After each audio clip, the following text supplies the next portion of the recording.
tardes a todos. En esta oportunidad tenemos la presencia de dos fiscales, los cuales van a debatir un tema muy importante en lo que es el proceso contencioso administrativo. Para ellos hemos traído a la doctora Thaisa Silla Durán y al doctor Johan Kesnay Casusol, los cuales van a disertar un tema muy interesante para ustedes y lo van a hacer a manera de un pequeño debate.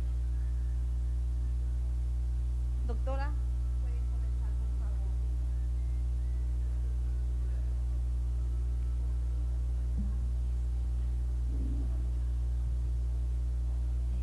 Buenos días a todos.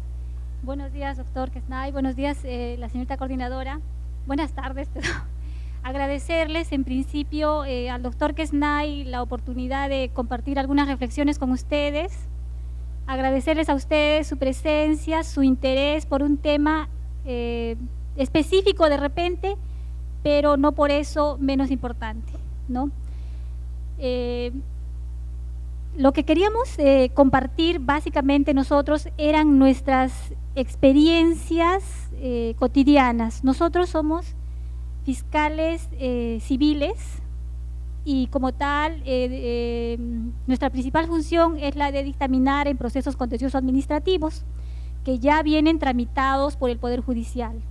Nosotros emitimos un dictamen antes de la sentencia y entonces tenemos que revisar el proceso que se ha tramitado en el Poder Judicial y en base a ese proceso emitir el dictamen. Muchas veces hemos encontrado deficiencias en la tramitación que nos obligan incluso hasta a devolver el expediente sin dictamen y solicitar al juez que se subsanen esos defectos y nuevamente se ha remitido el expediente, ¿no? Esto se observa porque realmente, en principio, la carga procesal en el Poder Judicial es fuerte y eso determina que la revisión muchas veces no puede ser la que los jueces quisieran darle a cada expediente, ¿no? Y esos defectos se van arrastrando desde la demanda y salen normalmente cuando viene el expediente para el dictamen o cuando ya se va a sentenciar el expediente. Ahora, un principio que está muy relacionado con la subsanación de estas deficiencias es el principio de la suplencia de oficio, que es el que vamos a tratar. El proceso contencioso administrativo se encuentra regulado por el Decreto Legislativo 013-2008, que es el texto único ordenado de la Ley 27.584, la ley que regula el proceso contencioso administrativo. La ley en general lo que trató de regular era un proceso especial atendiendo a particularidades especiales que se derivan del asunto que se va a tratar en el proceso, ¿no? Este no es un proceso civil, es un proceso en el que vamos a verificar la legalidad del procedimiento administrativo que ha seguido un administrado ante la administración y como tal, como involucra la participación del ente estatal, que no es un particular, requería regulación específica, porque importaba que en el proceso iban a haber dos partes en desigualdad de condiciones, ¿no? Una administración que además ha sido, a la que le ha precedido un proceso en el que ha sido juez y parte, porque en el procedimiento administrativo la administración ha sido juez y parte, y de otro lado un administrado que cuestiona esta decisión administrativa y que en el proceso administrativo solo ha sido un administrado más, ha estado subordinado a la administración y que ahora viene al Poder Judicial a tratar de equiparar sus condiciones con la administración, ¿no? Son varios los principios específicos que se dieron en esta ley que se dictó en el año 2001 para que estas diferencias y características especiales del proceso contencioso administrativo pudieran ser reguladas adecuadamente. Uno de estos principios es precisamente el principio de suplencia de oficio. Yo lo voy a leer porque quisiera que nuestro análisis sea muy práctico y nos centremos específicamente en el contenido del principio. Entonces le voy a dar lectura al artículo 2.4 de la ley 27.584 que contiene el principio de suplencia de oficio. El juez deberá suplir las deficiencias formales en las que incurran las partes sin perjuicio de disponer la subsanación de las mismas en un plazo razonable en los casos que no sea posible la suplencia de oficio. ¿Qué quiere decir en términos muy simples esto? Quiere decir que cuando en un proceso judicial el juez advierte que las partes han incurrido en una deficiencia formal, como primera opción el juez dice debe subsanarla. El juez, no la parte. Al juez se le impone el deber de subsanar esta deficiencia y solo si el juez no puede subsanar esta deficiencia, entonces le requerirá, dice, a la parte para que la subsane. Vamos a ver más adelante toda la implicancia que tiene un principio de este tipo en un proceso judicial. Que nunca debemos olvidar que un proceso judicial importa un juez imparcial e imparcial como primera esencia, ¿no? Y aquí ya empezamos a tener algo de problemas cuando nos dice el juez debe subsanar los defectos de las partes, ¿no? Vamos a ver eso más adelante, cómo vamos a poder encuadrar este principio con otros principios que también rigen el proceso procesal. Entonces yo quería definir este principio de suplencia de oficio que les acabo de leer en la norma, y la primera reflexión que tuve cuando traté de definirlo era si efectivamente era un principio. Para esto tenemos que tener presente que los principios del derecho, o mejor dicho, los principios en sentido jurídico de la palabra, son enunciados normativos que dentro de un marco de referencia resultan ser fundamento del resto de normas jurídicas que integran este marco de referencia. Expliquemos esto. Dice, es un enunciado normativo, o sea, es una norma que dentro de un marco de referencia, o sea, yo no puedo hablar de un principio si no tengo un marco de referencia. Por ejemplo, digo principios del derecho procesal. Entonces, mi marco de referencia es el proceso. Y esa norma tiene que estar dirigida a regular el proceso. Dice, ¿cuál es la característica de esta norma a diferencia de todas las otras normas que pueden estar integrando también este marco de referencia que sería el derecho procesal? Dice que tiene que ser fundamento del resto de normas jurídicas que integran este marco de referencia. O sea, de la norma que me están diciendo que es principio, yo debo poder extraer las otras normas que integran el marco de referencia. O sea, no cualquier norma es principio, ni una norma es principio porque la ley le diga que es principio, ¿no? Sino porque de su esencia yo puedo verificar que es fundamento de las otras normas que integran el marco de referencia. Por ejemplo, yo digo, imaginémonos el principio de buena fe. Este principio es un principio del derecho en general. Yo digo, podemos imaginar un proceso, una norma, no hablemos de proceso todavía, de una norma del derecho que yo la considere válida, sustentada en la mala fe. No. ¿Por qué? Porque nuestro sistema jurídico se basa, entre otros principios, en la buena fe. Y todas las normas que integran nuestro sistema jurídico tienen su fundamento, entre otros principios también, en la buena fe. Entre otros principios, por ejemplo, equidad, justicia. Pero yo no puedo imaginar una norma válida dentro del sistema jurídico que consagre la mala fe, ¿no? Entonces, un principio es principio porque es fundamento de otras normas. Entonces, ahora hay unas características que tenemos que tener en cuenta para que yo pueda decir que una norma es principio. Una de estas, por ejemplo, es que deben ser únicos. ¿Y esto qué significa? Que no deben admitir un par antinómico. Yo digo lo que acabo de decir, ¿no? Principio de buena fe. Y no puedo admitir dentro de mi mismo marco de referencia, sea el derecho en general o el derecho procesal, una norma antinómica, o sea, también nos regimos por el principio de mala fe, no es admisible. Entonces, si es admisible esa circunstancia, entonces la buena fe no es un principio, porque tiene que ser fundamento de todas las normas que integran el marco de referencia. Entonces, en principio, que para que yo considere una norma principio tiene que ser única y no tiene que admitir un par antinómico, su contrario dentro de este mismo marco de referencia. En segundo lugar, tiene que estar presente en todas las normas que integran este marco de referencia. Yo digo, en todas las normas que integran nuestro marco de referencia está presente la buena fe. Por ejemplo, nuestro sistema jurídico sí. Ninguna norma de nuestro sistema jurídico puede aplicarse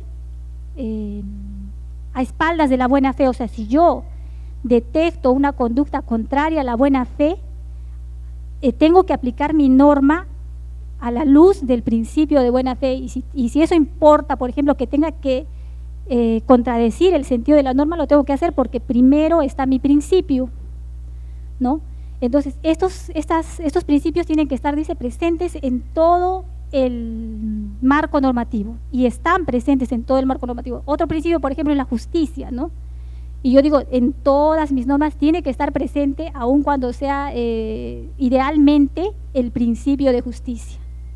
Y finalmente, los principios tienen que ser, y son de hecho, de difícil modificación, porque en general son permanentes en el tiempo. ¿Por qué? Porque como son fundamento de todas las otras normas que integran el marco de referencia, si yo modifico el principio, me voy a llevar con el principio muchas normas del marco de referencia, ¿no? Por ejemplo, cuando decimos que un principio del derecho procesal es la presencia de un juez imparcial, y si yo dijera, por ejemplo, se ha modificado el artículo tantos que consagraba el derecho a un juez imparcial, no solo voy a entender que se ha modificado el artículo tantos que consagraba el derecho a un juez imparcial, sino de hecho se ha modificado todo mi proceso, porque todo mi proceso estaba fundamentado en un juez imparcial. Entonces, para que sea un principio, en principio tiene que ser una norma fundante, fundamento, inspiradora de todas las otras normas que integran el marco de referencia. Tiene que ser única, en tanto que en el mismo sistema de referencia no puede haber un par antinómico. Tiene que ser presente en todo el marco y tiene que ser permanente. A la luz de esta definición de principio, yo había considerado que lo que nosotros estamos denominando principio de suplencia de oficio, en realidad no es un principio, ¿no? Y solo analicemos algunas de las características que debería tener. En principio dice que debe ser única.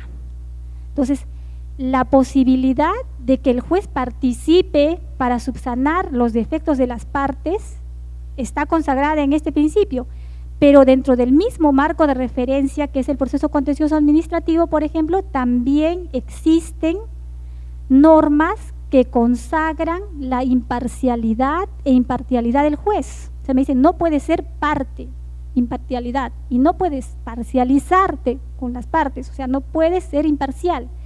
Entonces, reconocer que existen normas contrarias me hace concluir que cuando yo digo principio de suplencia de oficio, en realidad no estoy hablando de ningún principio, estoy hablando de una regla técnica del debate, de una norma más que integra el marco de referencia, en este caso el proceso contencioso administrativo, ¿no? Esta consideración de distinguir que lo que nos dice la norma principio de suplencia de oficio no es en realidad ningún principio, y sí puede ser una regla técnica del debate, o sea, una decisión que se ha adoptado por política procesal y que corresponde y que puede ser incluso justa, equitativa y necesaria para el trámite del proceso, nos lleva a una conclusión también importante, y que es que cuando yo hablo de principios y reconozco que los principios son fundantes de las demás normas que integran el sistema, son inspiradoras de esas normas, también reconozco su función interpretativa, ¿Qué significa eso? Que cuando yo una norma la tengo que interpretar, la interpreto a la luz de los principios. Y entonces, si yo considero que esto es principio, puedo incluso modificar el sentido de una norma porque la tengo que interpretar en base a esos principios.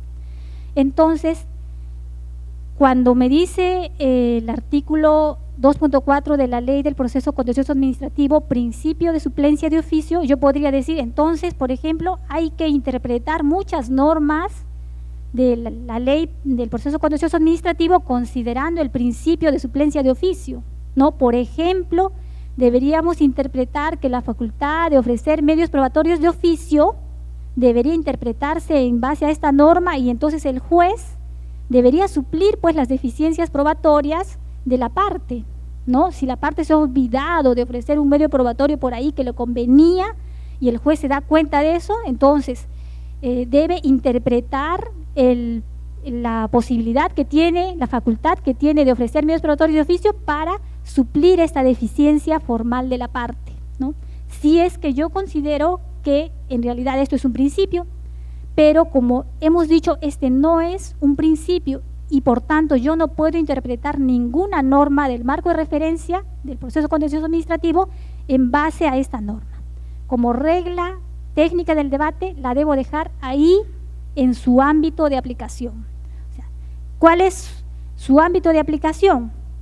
Su ámbito de aplicación es, en principio, el proceso contencioso administrativo, no más, porque nosotros hemos dado una pequeña revisión, por ejemplo, a las normas que contiene el Código Procesal Civil, el Código Procesal Constitucional, la nueva Ley Procesal de Trabajo, y no existe en estos cuerpos normativos un principio similar a esta regla técnica, ¿no? Que es la suplencia de oficio.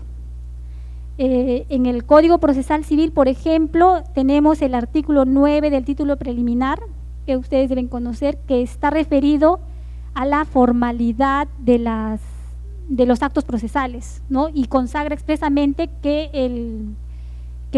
las normas que contiene el Código Procesal son imperativas y que las formalidades son imperativas. Consagra, por tanto, el principio de formalidad en el proceso civil. Y sí es cierto que admite que se puedan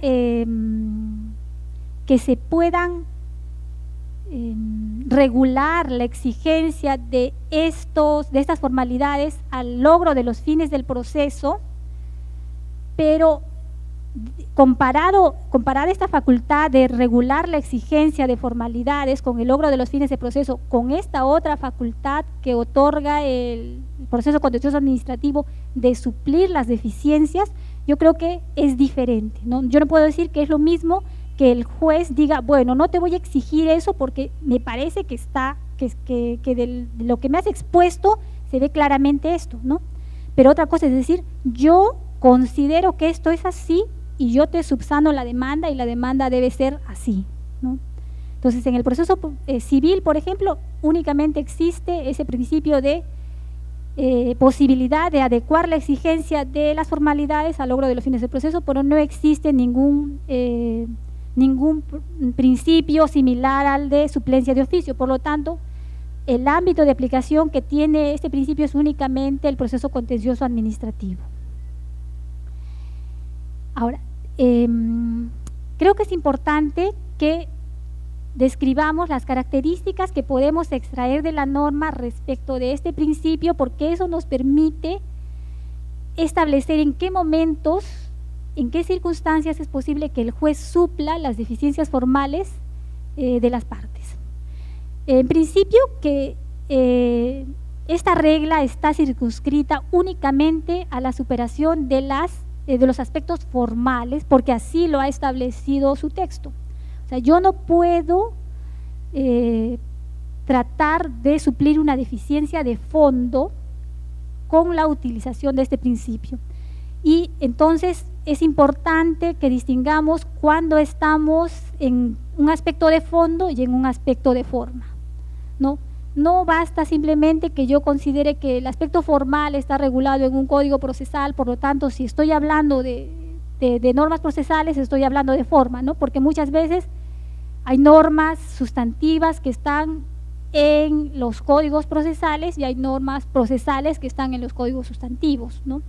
Entonces, lo que tenemos que tener en cuenta es que el derecho sustancial, que es el fondo del problema que nos traen las partes al proceso, tiene como finalidad consagrar los derechos, está referido a sus derechos, a lo que quiere conseguir con el proceso. Y el tema de formal, o sea, el tema de procesal, está referido a la forma en que desplegamos la actividad jurisdiccional, las partes o los operadores jurisdiccionales para que esta persona consiga su fondo, el fondo de su pedido, ¿no? Lo que quiere materialmente. Entonces, cuando estemos en un tema de forma, cuando yo esté verificando cómo estás planteando tu pretensión, qué estás acompañando, puedo decir que estoy hablando de un aspecto formal y podría ser que el juez en este caso pudiera subsanar las deficiencias. Pero cuando yo estoy hablando de el fondo, o sea, de lo que tú quieres conseguir con este proceso, yo estoy tocando un tema de fondo y no puedo subsanar ninguna deficiencia de las partes. Hemos traído un ejemplo que lo vamos a ver al final, en el que se ve claramente la diferencia entre este aspecto de fondo y este aspecto formal, ¿ya? Solo voy a dejar como pregunta, porque es el tema que seguramente va a desarrollar mucho más el doctor Johan. Cuando yo como juez estoy subsanando una deficiencia formal de las partes efectivamente, o cuando estoy modificando una estrategia procesal de las partes, porque no nos olvidemos que las partes desarrollan su estrategia procesal en la demanda o en la contestación. Entonces, si yo como juez considero que lo que tú has hecho está mal y según yo voy a suplir tus deficiencias y voy a hacerla bien tu contestación, tengo que ver si efectivamente solo estoy tocando un aspecto formal o si en principio estoy tocando un aspecto de fondo al que no estoy autorizado a tocar, y en segundo lugar, si te estoy variando la estrategia procesal, porque ¿qué pasa si, por ejemplo, en la contestación el demandado pretendió ser ambiguo, vago, ¿no? Y no decir nada? Entonces yo como juez puedo decir, quisiste decir esto, pero no lo dijiste claramente, o estoy ahí tocando tu estrategia procesal, porque una estrategia procesal de defensa puede ser tratar de no decir nada, ¿no? De ser bastante vago. Y yo como juez no estoy subsanando una deficiencia formal, estoy más bien modificando tu estrategia procesal. Entonces, distinguir eso es un límite muy, muy fino que hace difícil en realidad la aplicación del principio de suplencia de oficio cuando pareciera muy simple, ¿no? Un aspecto formal hay que subsanarlo, pero hay límites que nos colocan en situaciones difíciles de entender si estamos haciendo suplencia de oficio o estamos tocando otras instituciones.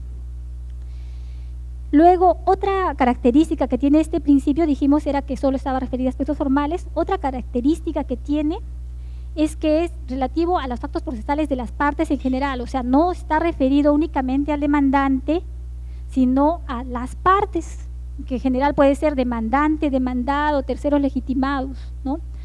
Y esto es importante porque si solo estuviera dirigido, por ejemplo, al demandante, su confrontación con el principio de imparcialidad, de imparcialidad, estaría muy difícil, ¿no? ¿En qué momento, cómo así yo puedo subsanar los efectos de las partes, pero solo de la parte demandante, y a la vez mantenerme imparcial e imparcial, ¿no? En este caso, la norma ha establecido expresamente que está referido a los actos procesales de las partes en general, no solo al demandante. Y finalmente, que este principio es aplicable a lo largo de todo el proceso, o sea, no está dirigido únicamente a subsanar defectos formales en la demanda o en la contestación, sino en general a todo el proceso. Esto incluye obviamente los medios impugnatorios, actuaciones dentro de las audiencias, en general cualquier acto procesal en el que las partes evidencien un defecto formal. Luego, otro tema que era importante verificar era que Inicialmente nosotros siempre, por lo menos en las fiscalías, tenemos muchos problemas en la verificación de cómo se está usando el principio. ¿Por qué? Porque el juez lo tiene claro, porque él decide en ese momento utilizar el principio y sabe y posiblemente ha evaluado todas las aristas de su aplicación y determina que sí es válida la aplicación. Pero muchas veces el principio no se fundamenta por qué se aplica en ese sentido, y en segundo lugar que ninguna explicación contenida en una resolución podría describirnos cómo así esta aplicación no se ha confrontado con muchos principios, por ejemplo, con el de congruencia, con el del debido proceso, con el derecho de defensa y todo eso, ¿no? Y eso hace que, por lo menos en la Fiscalía, la aplicación del principio para nosotros sea difícil, ¿no? El juez la ha hecho y él sabe por qué la aplicó, pero para nosotros es difícil entenderla porque somos otra persona. Eso me hacía a mí ver siempre como de repente no muy útil la aplicación. Sin embargo, yo les debo confesar que a raíz de leer un poco más detenidamente este tema y de preparar esta conversación, he tenido que asumir que sí es muy difícil la aplicación del principio, es muy, muy difícil, pero no por eso deja de ser útil, ¿no? Y además, su promoción a los principios de economía procesal y al de tutela jurisdiccional efectiva ya justifica la dificultad misma que importa la aplicación, ¿no? ¿Cómo así? Yo digo, por ejemplo, que promociona el principio de economía procesal, porque imaginémonos que el demandante propuso su demanda en forma, pero que se olvidó de poner en la parte de demanda de datos de identificación el número de su DNI, pero sí la acompañó como requisito de la demanda. Entonces yo digo, declararle inadmisible la demanda para decirle, señor, la ley dice que usted tiene que identificarse y parte de sus datos de identificación son la indicación de su documento de identidad y usted no lo ha puesto, cuando yo la tengo ahí, sería una contravención al principio de economía procesal, ¿no?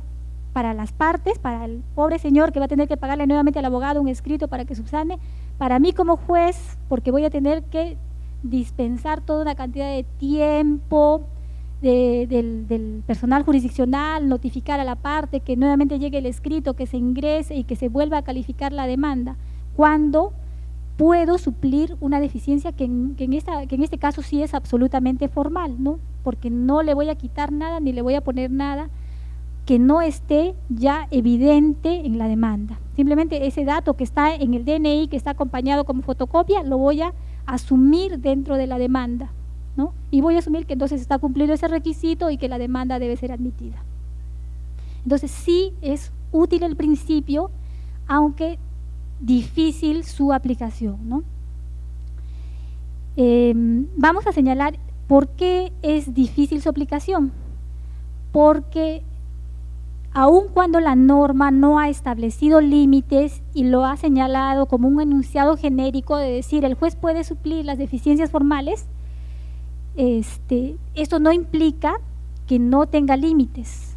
Nos parece estupendo que en general la norma no haya establecido límites porque hubiera inutilizado el principio, ¿no? No podría la norma haber previsto la cantidad de omisiones formales en la que pueden incurrir las partes, de modo que anteladamente pueda prever en qué casos se puede aplicar el principio, ¿no? Y por eso ha sido enunciado como un principio genérico, como un enunciado genérico. Sin embargo, sí tiene límites y estos tienen que extraerse de su aplicación concreta en cada caso en principio y confrontando la aplicación, el resultado de la aplicación con otros institutos procesales, como por ejemplo el principio del debido proceso y especialmente en este caso el derecho de defensa. O sea, cuando yo aplico el principio de suplencia de oficio, cuando me suplo en el defecto de la parte, ¿cómo está quedando la otra parte en el proceso? ¿No? Le estoy garantizando su derecho de defensa porque de repente la suplo en la sentencia o antes de la sentencia, y la otra parte no tuvo oportunidad de contradecir lo que yo estoy asumiendo ahora como fundamento, por ejemplo, de la demanda. Entonces, con lo primero que tengo que enfrentarme cuando voy a aplicar el principio de suplencia de oficio es con el debido proceso y especialmente con el derecho de defensa. ¿Cómo está quedando la defensa de la otra parte cuando yo aplico el principio de suplencia de oficio? ¿No? ¿Cómo la estoy garantizando? Y si no la puedo garantizar, simplemente no puedo aplicar el principio de suplencia de oficio, ¿no? Por más defecto formal que sea, si yo no puedo garantizar que la otra parte va a tener, luego de la aplicación del principio, la misma oportunidad de defensa, simplemente no puedo aplicar el principio, porque primero está el debido proceso. Luego tendría que verificar la aplicación con otros principios, por ejemplo, con el de iniciativa de parte del proceso. Yo he tenido algún caso en el que el juez correctamente, yo no voy a decir que es incorrectamente, pero dice la parte demanda a tal institución, ¿no? Y dentro de la institución todavía demanda al jefe de personal, a tal persona y a tal persona. Y de hecho que no es correcto, porque cuando yo demando a una institución no puedo estar demandando a un funcionario con nombre propio, sino demando a la institución como persona jurídica de derecho público, y esa persona saldrá representada por quien quiera, ¿no? Por su apoderado, por el funcionario que en ese momento esté, o por el funcionario que en otro posterior momento esté, ¿no? Pero yo demando a la persona jurídica. Y en este caso, en la parte, o sea, señala de modo específico que demanda, por ejemplo, al jefe de personal, ¿no? El juez acertadamente le dice pues que no es el jefe de personal, pero el juez establece a quién debe demandar, ¿no? Que es efectivamente a la persona jurídica, no al jefe de personal, ¿no? Y eso es correcto, pero el problema es que en este caso, en mi criterio, se está vulnerando el principio de iniciativa de parte, porque a quien le corresponde demandar no es al juez, sino es al demandante, y él sabe a quién demanda y a quién no debe demandar. Y si yo como juez advierto que es incorrecta la propuesta del demandado, tengo que denunciar este defecto a la parte y requerirle para que establezca correctamente la relación procesal. Pero yo no puedo oficiosamente establecer la demanda, porque de repente el señor, cuando le dicen demanda a tu institución, dicen no, con la institución no quiero meterme, yo solo quería con ese señor, pero si es con la institución yo no quiero meterme, ¿no? Entonces yo como juez no puedo suplirme en su derecho de acción, o sea, él sabrá si quiere o no quiere accionar, y yo demandar, ¿no? Que yo debo corregir ese defecto, sí, pero que yo pueda oficiosamente demandar y establecer como demandado a tal persona, no puedo hacerlo, ¿no? Entonces, tengo también que confrontar la aplicación del principio con ese principio de iniciativa de parte. Tengo que confrontarlo con el principio de igualdad de las partes, o sea, estoy provocando desigualdad con mi suplencia, y si la estoy provocando no puedo aplicarlo simplemente. Con el principio de contradicción o con el derecho de defensa que ya habíamos visto, con mis funciones como juez y con mi deber de imparcialidad e imparcialidad. O sea, yo como juez nunca puedo dejar de ser imparcial e imparcial. O sea, no, muchas personas incluso han dicho que en el proceso laboral, por ejemplo, no es el caso del contencioso, pero en el proceso laboral el juez tiene el deber de proteger al demandante y en fin.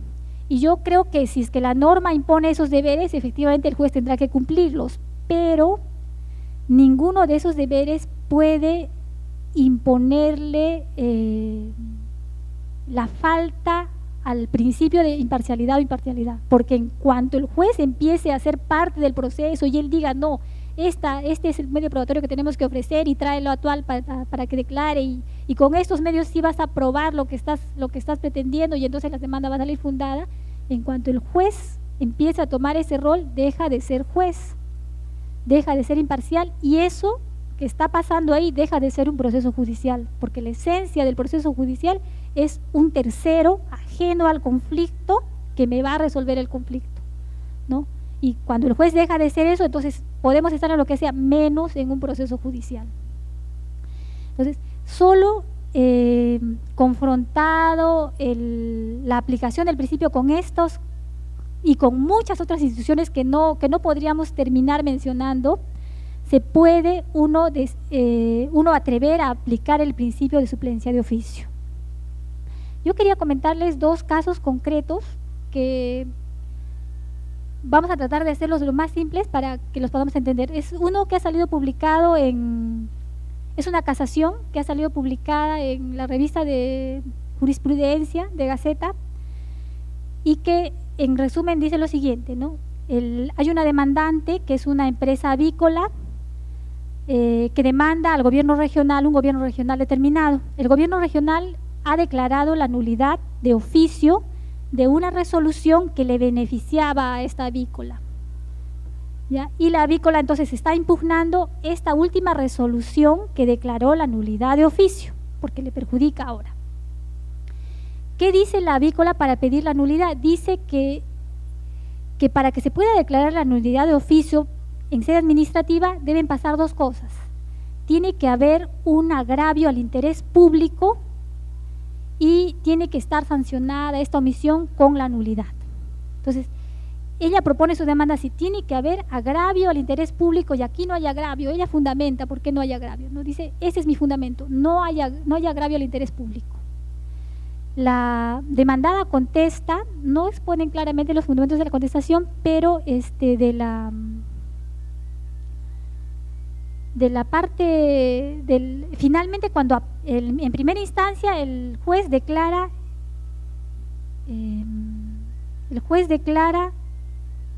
fundada la demanda, o sea, dice sí, efectivamente es nula la resolución que declaró nula esa determinada resolución. ¿Ya? En la apelación, el gobierno regional señala que sí hay agravio al interés público porque en base a esa resolución se habían vendido unos terrenos a menores precios de los que correspondían. Lo importante es que el gobierno regional está haciendo referencia al mismo tema, ¿no? El demandante dice no hay agravio al interés público, el gobierno regional dice sí hay agravio al interés público, apela en ese sentido, sube la resolución a la sala y en la sala declaran infundada la demanda. Ahora revocan la decisión del juez de primera instancia y dicen infundada la demanda. Sí había agravio al interés público porque efectivamente se habían vendido esos terrenos. Entonces la discusión estaba centrada en que sí había o no había agravio al interés público. Cuando se presenta la casación, la Sala Suprema resuelve lo siguiente, dice: el proceso contencioso administrativo debe posibilitar el control jurídico del proceso por parte del juez. Y como el proceso de contencioso administrativo es de plena jurisdicción, podemos revisar todo. Y entonces dice la sala: advierto que la administración no le ha notificado a la parte que iba a resultar agraviada con esta resolución que iba a declarar nula antes de iniciar este procedimiento administrativo en mérito del cual se iba a declarar nula esta resolución. Y eso es un requisito que establece efectivamente la ley del procedimiento administrativo general, que se notifique a la parte. Cuando yo voy a declarar la nulidad de un acto de oficio como administración, debo notificarle a las partes que puedo notificar que voy a hacer eso, ¿no? No solo cuando ya lo he hecho, sino que estoy iniciando un procedimiento para hacer eso. Entonces, en casación, la Corte Suprema advierte esto y dice, no le han notificado a la parte que iban a hacer ese procedimiento para declarar la nulidad de oficio. Por lo tanto, es nulo todo que se vuelvan a pronunciar los jueces de primera y segunda instancia en base a lo que yo les estoy diciendo, aplicando el principio de suplencia de oficio. ¿Qué está diciendo aquí la Corte Suprema? La parte había dicho, esa resolución es nula porque no hay agravio al interés público. La demandada se defendió diciendo, sí es nula porque sí hay agravio al interés público. Y la Suprema nos dijo que era nula porque no le habían notificado a una de las partes que iban a iniciar el procedimiento de declaración de nulidad de oficio. Entonces, y fundamentándose en ¿qué? En el principio de suplencia de oficio. Yo, solo como pregunta, primero voy a decir, ¿y qué pasó con el pobre gobierno regional que jamás se le cruzó por la cabeza que le iban a salir con eso en la Corte Suprema? ¿No? Porque la parte en primera instancia ni en segunda instancia jamás había cuestionado el hecho de que hubiera sido o no hubiera sido notificada con esa resolución que iniciaba el procedimiento para declarar el nulidad de oficio. A la parte aparentemente no le molestaba. Lo que le molestaba es que hubieran declarado de oficio porque, dice ella, no hay agravio al interés público, ¿no? Entonces, esa declaración, esa sentencia de la Corte Suprema, en mi criterio, está haciendo una aplicación del principio de suplencia de oficio, en principio sobre el fondo del tema, porque está hablando del derecho de las partes, ¿no?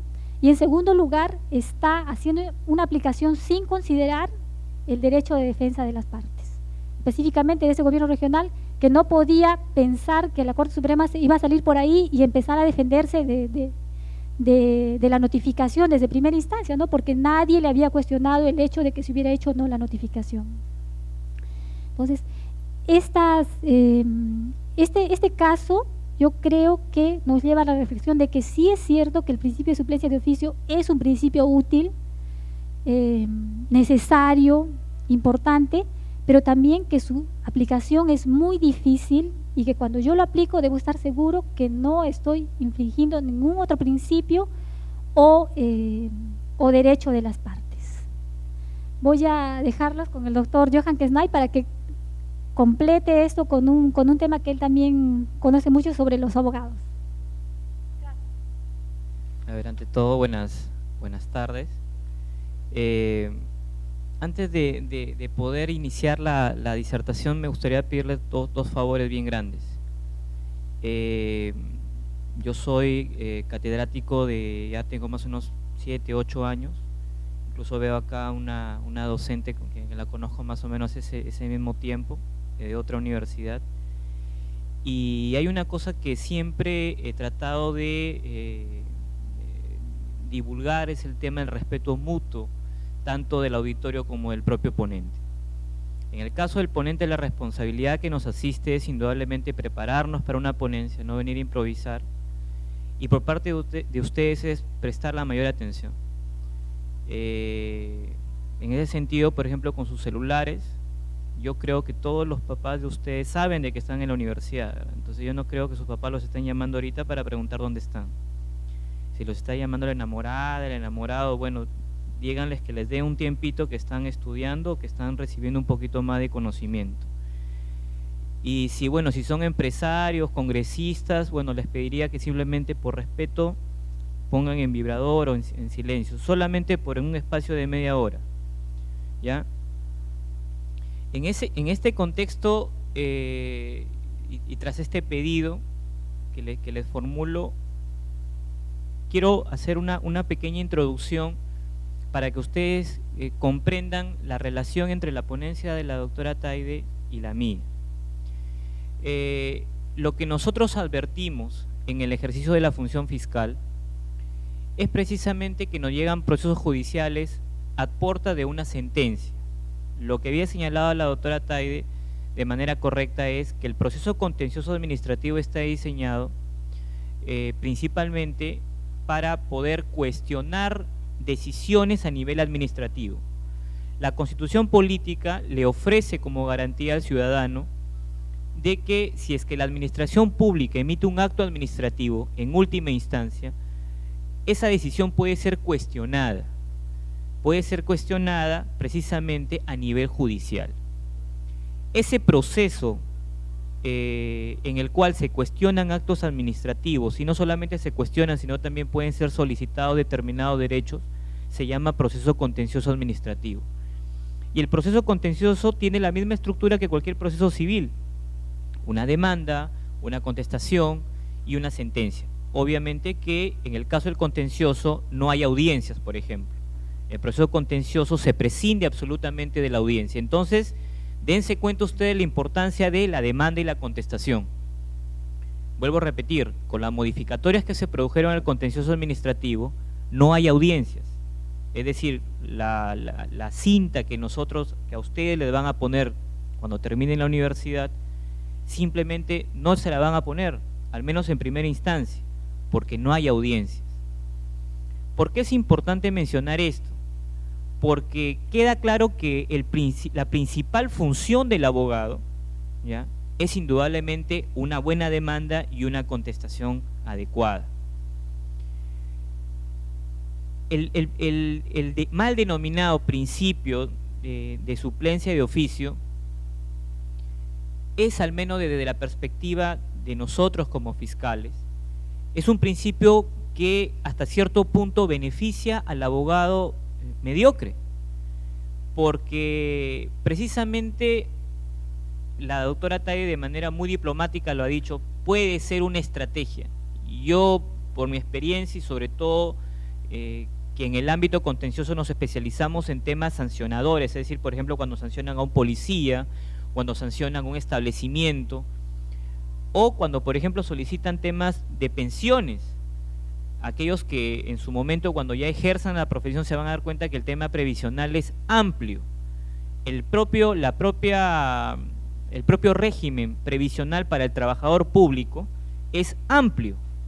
Tiene como 6 regímenes especiales. Incluso dependiendo del tipo de profesión, cada uno tiene su propio régimen previsional. Entonces, lo que yo, y no solamente yo, creo que siempre cuando hemos tenido conversaciones a nivel de la Fiscalía sobre estos temas, hemos señalado que el principio de suplencia, los abogados tratan de encubrir su propia precaria formación universitaria sobre esos temas y esperan de que el juez venga y le salve precisamente el pellejo. Y ese es el tema por el cual la ponencia de mi parte tiene que ver con el tema de la responsabilidad civil del abogado. Tarde o temprano nos va a llegar a nosotros como abogados precisamente algún tipo de demanda en la cual, por haber interpuesto inadecuadamente una demanda o haber ejercitado el derecho de defensa en forma incorrecta, voy a ser responsable. Y precisamente en el ámbito contencioso administrativo, los abogados han llegado a hacer un ejercicio muy abusivo sobre este tema. ¿Por qué? Porque, por ejemplo, a diferencia del proceso civil, lo señaló de manera correcta la doctora Taide, en el proceso civil el juez no puede suplir de oficio defectos, por ejemplo, en relación al tema de la formulación de la demanda. Para ponerles un ejemplo, recientemente yo enseño contratos, por ejemplo, en otra universidad, y se llegó a ver una casación en la cual, por haber formulado, por haber ofrecido inadecuadamente un medio probatorio como es la prueba pericial, simplemente la demanda, después de 5 años, a nivel de la Corte Suprema declararon nulo todo lo actuado y dispusieron que nuevamente se emita. Es decir, yo les hago una pregunta, ¿quién se encarga de formular, de ofrecer los medios probatorios? ¿Quién? Es el abogado, son ustedes potenciales abogados. Somos nosotros, no es el pobre cliente, más aún, ustedes van a cobrar precisamente por esa asesoría. En el proceso contencioso, el abogado hasta cierto punto oculta esa limitación de conocimientos porque tiene la esperanza de que el juez invoque este oficio y, vuelvo a repetir, le salve el pellejo. Pero, y con una expectativa de que a futuro esto se tiene que corregir porque propio de la sociedad es evolucionada, donde todos nos hacemos responsables de nuestros actos, se va a tener que llegar a un momento en el cual se aplique la responsabilidad civil del abogado. Si ustedes entran a internet, verifican que, por ejemplo, este tema tiene una aplicación constante, por ejemplo, en Argentina, en España, ni qué decir en el ámbito europeo, donde la sociedad tiene un sentido distinto de la responsabilidad civil de los profesionales. ¿Por qué traigo a colación a esto? Porque precisamente en la experiencia en lo que nosotros estamos advirtiendo es que los abogados están cometiendo actos que deberían de generar demandas de sus clientes, demandas de responsabilidad civil, deberían de generar. Y precisamente, brevemente voy a explicarles cuáles son los supuestos de responsabilidad civil del abogado y cómo en el Perú se cometen a día ese tipo de actos antijurídicos que deberían merecer algún tipo de resarcimiento a favor de ese pobre cliente. En las aulas universitarias esa es una premisa o un derrotero que constantemente se le señala al estudiante. Al final, ustedes como profesionales van a tener el cartón, lo van a tener, pero quien va a pagar los platos rotos de esa pobre formación universitaria van a ser lamentablemente los pobres clientes. Y lo digo yo ahora, lamentablemente, porque todavía no tenemos un cliente, no tenemos un usuario del servicio legal que reaccione. Y el día que reaccione, les va a pesar precisamente tener una precaria formación, porque simplemente ustedes van a pensar 2 veces en coger un asunto previsional, un asunto civil o un asunto penal. Es como que un médico.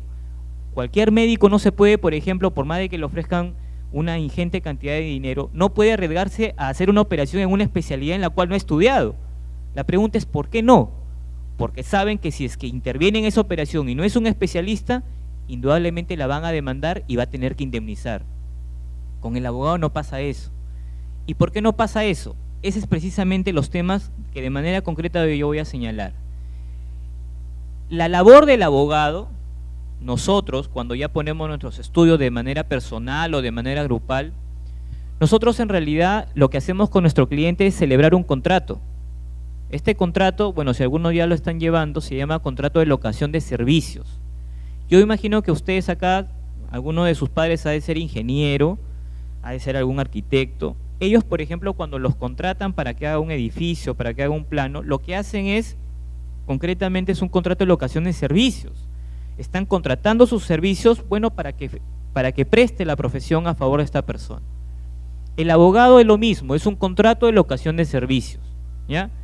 Pero el contrato de locación de servicios, a su vez, puede tener 2 variantes, es decir, la obligación que asume un profesional puede ser de 2 clases, una obligación de medios o una obligación de resultados.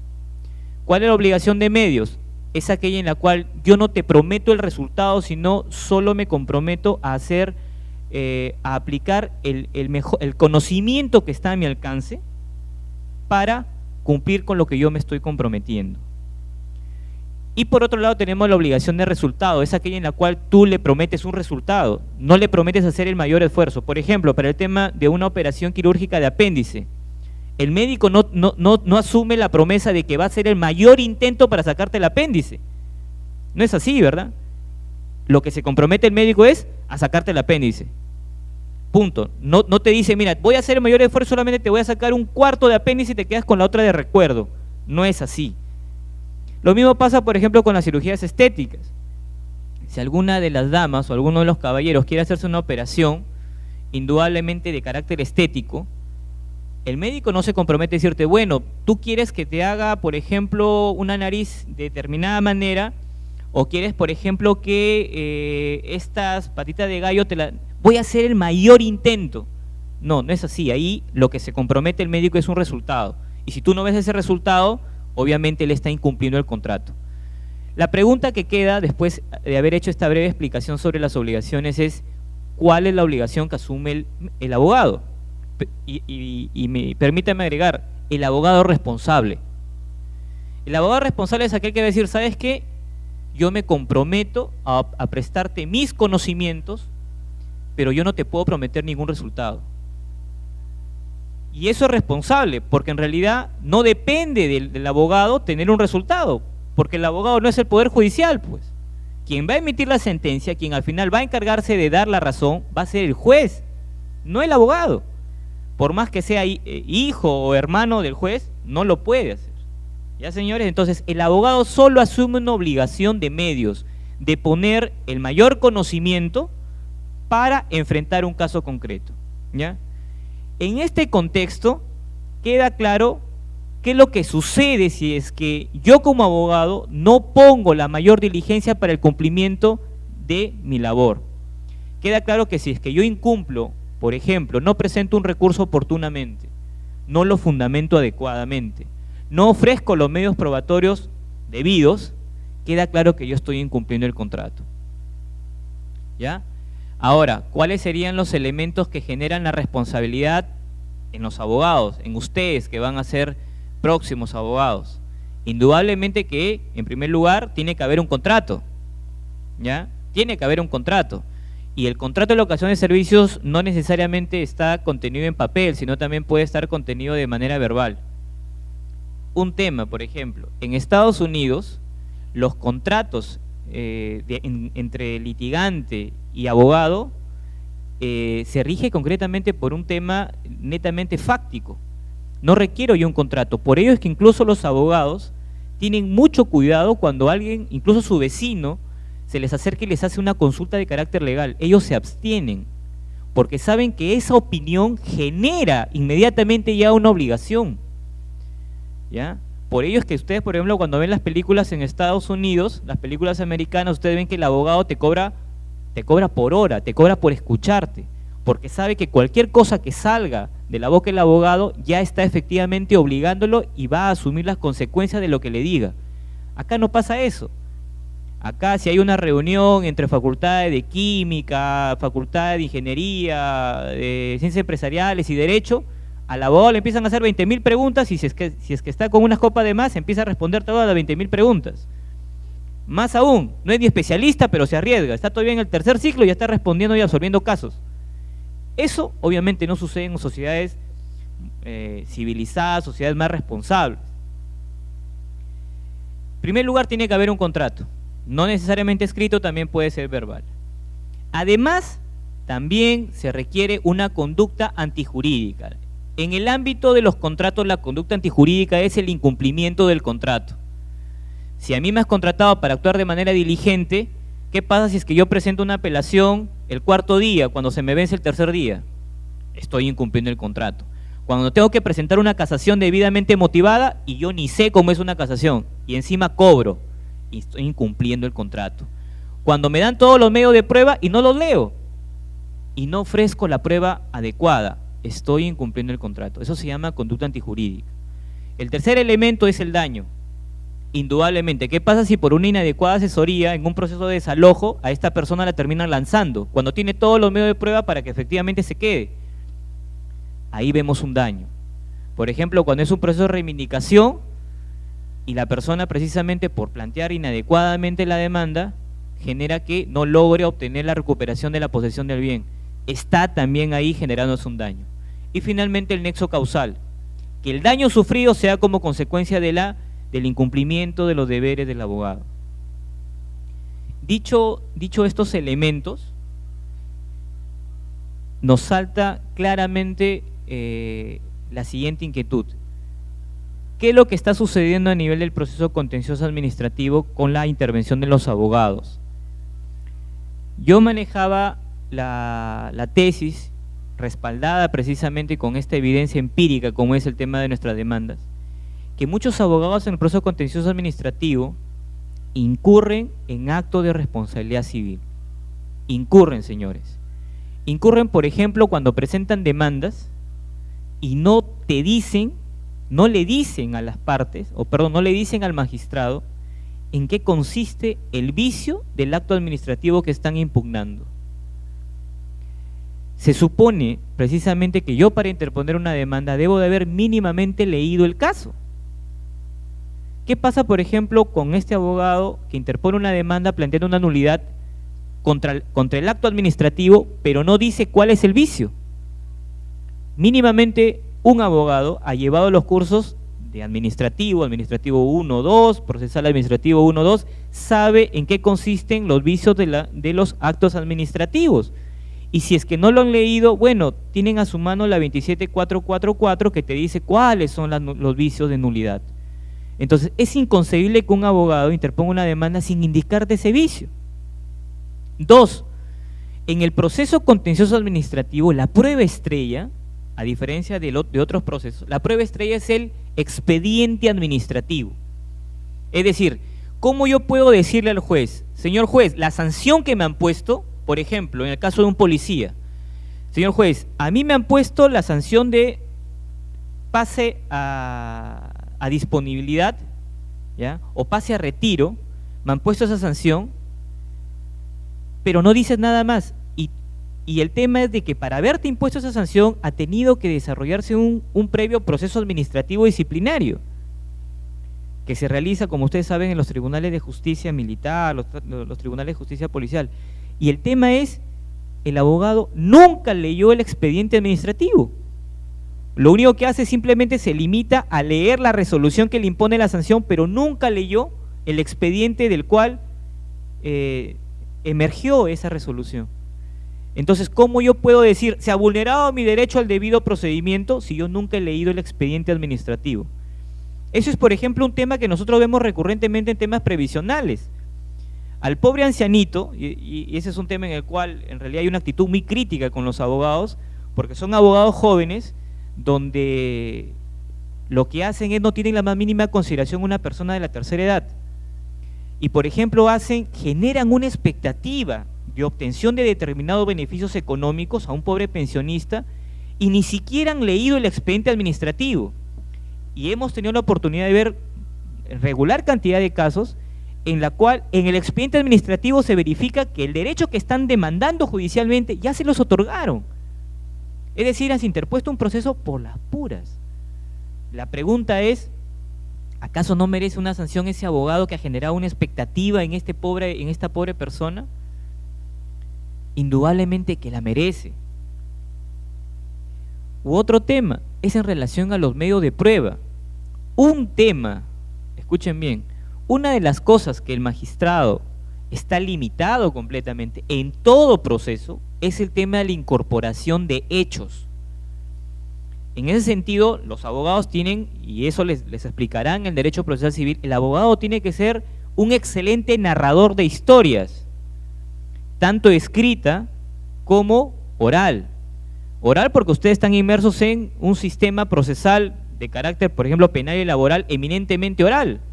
O sea, tienen ustedes que ir a la vía oral a las audiencias y sustentar oralmente sus pedidos. Tienen en ese sentido que argumentar verbalmente en forma adecuada, en forma coherente. Pero de manera escrita también. ¿Qué pasa si los hechos, escuchen bien, ustedes como abogados van a desempeñar la función hasta cierto punto de psicólogos?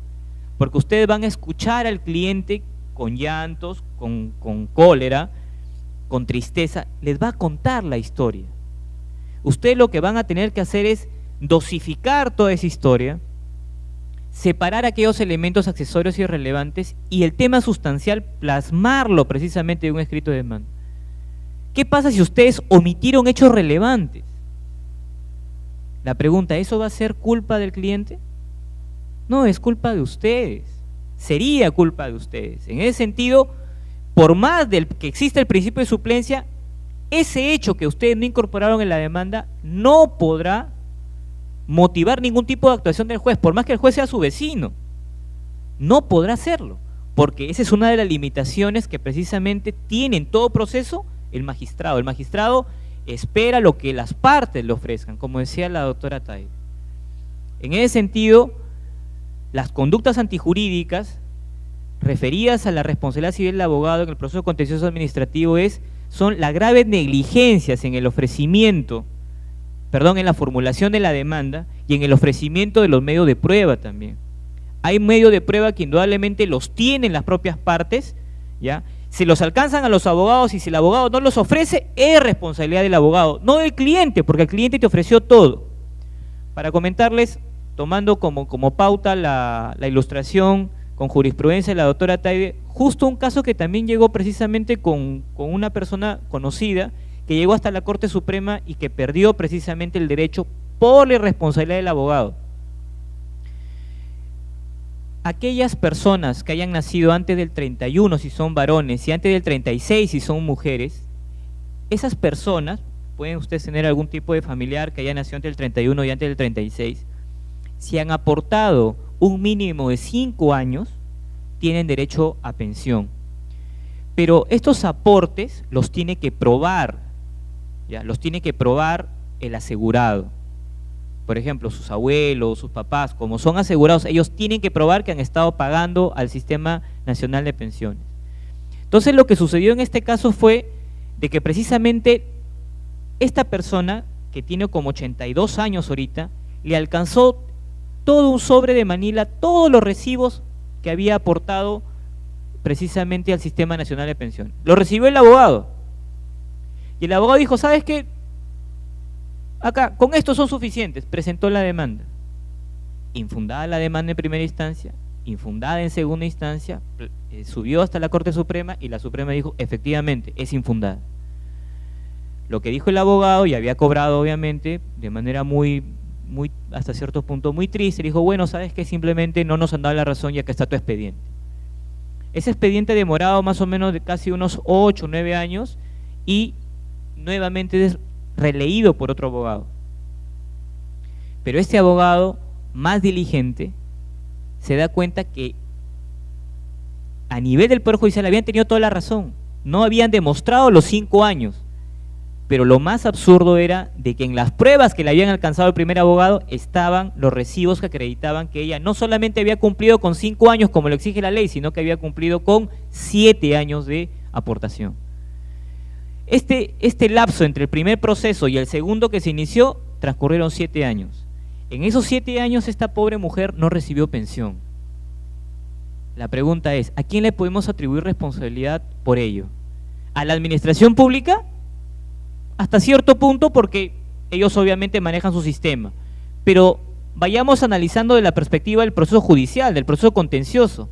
¿A quién le correspondía valorar, leer adecuadamente los medios de prueba y ofrecerle de la manera más sencilla y simple al magistrado? Es el abogado. Y un tema mucho más interesante, en el ámbito contencioso, nosotros justo con la doctora vemos ese tema. Los abogados no te cobran, a diferencia de otros procesos, 1.000 soles, 2.000 soles. Te cobran porcentajes que estamos hablando de 15, 20 y en algunos casos hasta del 50%. Y las liquidaciones, en el caso, por ejemplo, de los pobres pensionistas, estamos hablando de que son liquidaciones, ejemplo, ellos no han percibido pensión en 20 años. En 20 años se genera pues uno de vengados, es decir, un saldo a favor del pensionista de 80.000, 90.000, 100.000 soles. Y este abogado, sin hacer mayor esfuerzo, porque valga las verdades, así siempre hacemos la crítica muy destructiva, porque no es constructiva, pues se llevan llevando 20.000, 30.000 sin hacer el más mínimo esfuerzo. En conclusión, en el proceso contencioso administrativo la reflexión que debe existir es que si bien existe este principio de suplencia de oficio, el abogado no puede actuar esperando de que el juez venga como una suerte de Superman o de hombre araña, venga y le solucione la deficiente demanda o contestación que hayan formulado. Y es oportuno ir manejando esta premisa, porque tarde o temprano va a cambiar la reacción del cliente, que ve que el abogado lo involucró en un proceso en el cual no tenía nada, no tenía la necesidad de iniciarlo. E incluso en algunos casos hemos visto que los involucran en procesos judiciales donde terminan siendo perjudicados. Es decir, los casos que hemos visto donde hay pensionistas que están percibiendo pensiones más allá del límite legal y por culpa del abogado, el abogado dice, ¿puedes ganar más? Sí. Interpones el proceso y en el proceso terminan bajándole la pensión. O sea, y encima este abogado ha tenido todavía, y hay que decirlo, la desfachatez todavía de cobrar. O sea, ¿me estás cobrando porque me bajen la pensión? Eso es esos son los casos que son increíbles para ver un tema que es preocupante, que es efectivamente el tema de que los abogados estamos efectivamente ejerciendo la profesión sin desarrollar algo que es fundamental, un sentido de responsabilidad, de lealtad con el cliente. Concluyo estas palabras agradeciéndoles su atención, la invitación que nos ha hecho la universidad y nada, en cualquier otra oportunidad nos volveremos a ver. Muchas gracias.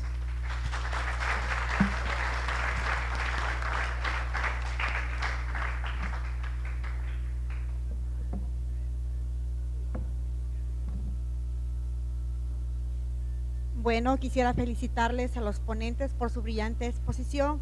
Al mismo tiempo, también la universidad, en reconocimiento, se les está otorgando un certificado como ponentes, los cuales le vamos a entregar ahorita.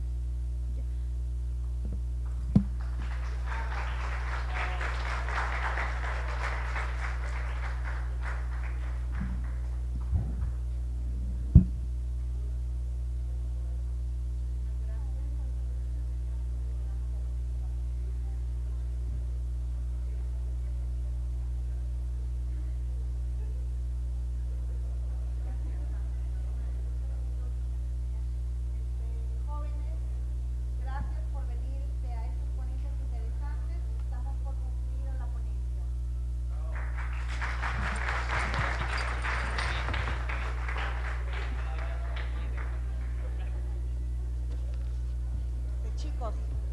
A ver, la lista, se me anotan